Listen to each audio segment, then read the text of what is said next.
Next நேயர்களுக்கு என்னோட அன்பான வணக்கங்கள். இன்னைக்கு நட்சத்திர பலன்கள் குறித்து தான் பேச போறோம். அதை நம்ம கூட ஷேர் பண்ணிக்கிறதுக்காக ஜோதிட சிறுவன்மணி டாக்டர் தீபா அருளாளன் அவர்கள் இணைஞ்சிருக்காங்க. வாங்க நிகழ்ச்சிக்குள்ள போகலாம். வணக்கம் மேம். வணக்கம். எப்படி மேம் இருக்கீங்க? நல்லா இருக்கேம்மா, நீங்க நல்லா இருக்கீங்க? நல்லா இருக்கேன் மேம். மேம், இப்போ மகர ராசி அவிட்டம் நட்சத்திரம் பத்தி பேச போறோம். அவங்களுக்கு இந்த தமிழ் புத்தாண்டு எப்படி மேம் இருக்கு தெரிஞ்சுக்கலாமா? கண்டிப்பா. மகரம் பாத்தீங்கன்னா நிறைய மத்தவங்களுக்கு ஹெல்ப் பண்ணக்கூடியவங்க, உழைக்கும் வர்க்கத்தை சேர்ந்தவங்க அப்படின்னு சொல்லலாம். வேலை செய்யறதுக்கு எப்பயுமே சலிக்க மாட்டாங்க. அது ரிஷபமும் அப்படிதான், மகரமும் அப்படிதான். அப்படிப்பட்ட பர்சனாலிட்டிஸ்.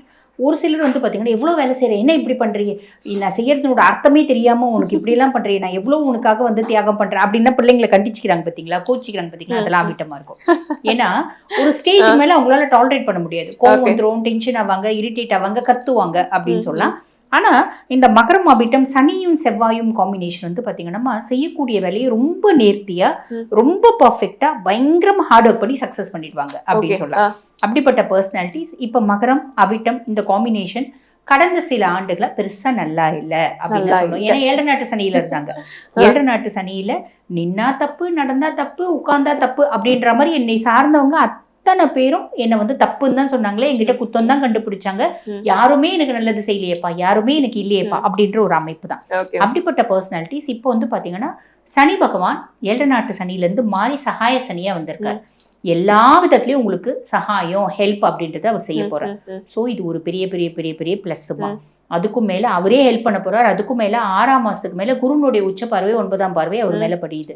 ஆக அவர் செய்யக்கூடிய ஹெல்ப்பை சட்சன்னு செய்ய போறார். இது ஒரு பெரிய பிளஸ். அதுக்கப்புறம் ராகு பகவான் 2ஆம் பாவம், குடும்பத்துல திடீர் தன பிராப்தி, திடீர் சந்தோஷம், திடீர் பணத்தினால திடீர் எல்லாம் நடக்கும், திடீர் சந்தோஷம் அப்படின்றது இருக்கும். பெருசா நம்ம நம்ம கண்ட்ரோல்ல குடும்பம் இருக்குன்னு சொல்ல முடியாது. பட் இருந்தாலும் குடும்பத்துல சந்தோஷம், பணம் இருக்கு, ஆட்டோமேட்டிக்கா சந்தோஷம் அப்படின்றது வந்துடும். ஓகேங்களா? அதுக்கப்புறம் 8ல கேது அப்படின்னும் போது இவங்களோட ஹிடன் சீக்ரசிஸ், ஹிடன் ரிலேஷன்ஷிப்ஸ் இதெல்லாம் இவங்களை விட்டு விலகக்கூடிய காலகட்டம். நல்லதுன்னு எடுத்துக்கணும். நல்லது. மரபு வழி சொத்துக்கள் இருக்கு.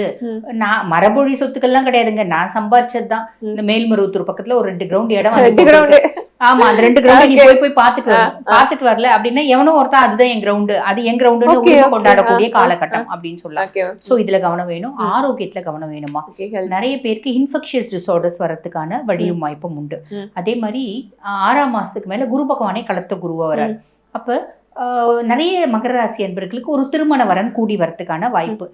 40 வயசு ஆயிடுச்சுங்க, இது வரைக்கும் கல்யாணமே ஆகலை அப்படின்றவங்களுக்கு நல்ல ஒரு வரன், நல்ல ஒரு இவ்வளோ நாள் காத்திருந்ததுக்கு சூப்பரான பொண்டாட்டி கிடைச்சிச்சுப்பா, இவ்வளோ நாள் காத்திருந்ததுக்கு சூப்பரான ஒரு மாப்பிள்ளை கிடைச்சிப்பா அப்படின்ற ஒரு அமைப்பு.